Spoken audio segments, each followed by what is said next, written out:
Kita harus terus melekat dengan pokok anggur itu. Ketika kita mulai tahun ini belajar tentang rest, kita belajar melekat dengan Tuhan, ternyata itu akan memiliki dampak yang besar dalam hidup kita. Waktu kita melekat, waktu kita bersama dengan pokok anggur yaitu Tuhan sendiri, Yesus, maka kita akan menghasilkan buah. Waktu kita percaya, kita lahir baru, kita menjadi anak Allah secara otomatis. Tetapi untuk perkara menghasilkan buah ternyata itu bukan hal yang otomatis.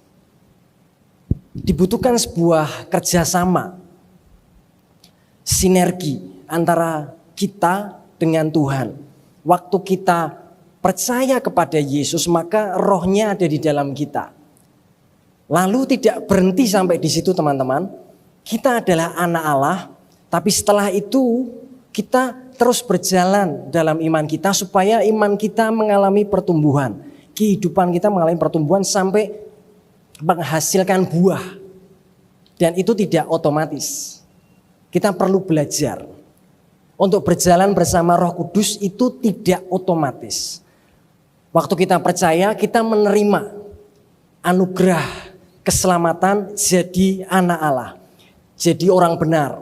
Nah, orang benar dipimpin oleh Roh Allah. Untuk bisa berjalan ini kita perlu ketaatan setiap hari. Dan ini yang tidak banyak orang Kristen mau. Kalau keselamatannya semua kita mau dan Tuhan memberi. Tapi ada bagian di mana kita harus seirama berjalan bersama Tuhan. Ada bagian yang harus dipotong dari hidup kita, kedagingan, ego, untuk bisa mengikuti roh Tuhan, untuk bisa mengikuti kebenaran Tuhan. Pokok anggur itu adalah Yesus, kemudian Bapak itu adalah pengusahanya dan kita adalah rantingnya. Kalau kita terus berjalan, maka kita akan menghasilkan buah. Buah itu secara sederhana sesuatu yang bisa dinikmati oleh Tuhan dan oleh orang lain.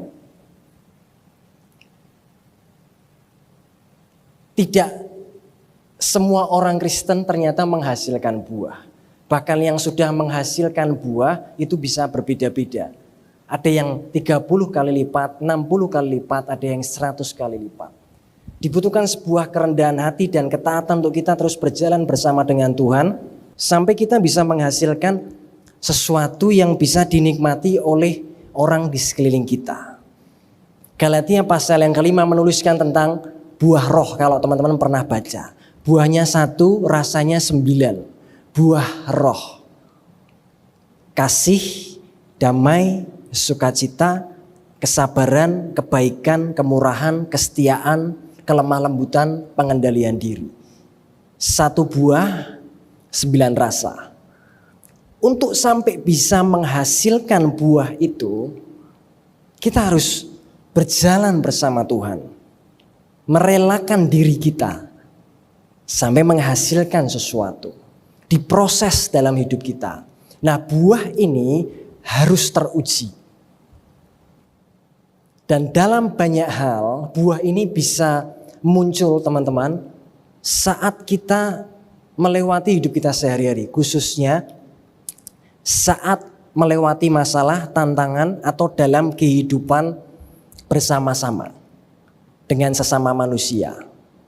Karena waktu kita bersama berkumpul misalnya dalam velas atau di keluarga atau dengan teman-teman kita, disitulah iman dan buah kita diuji.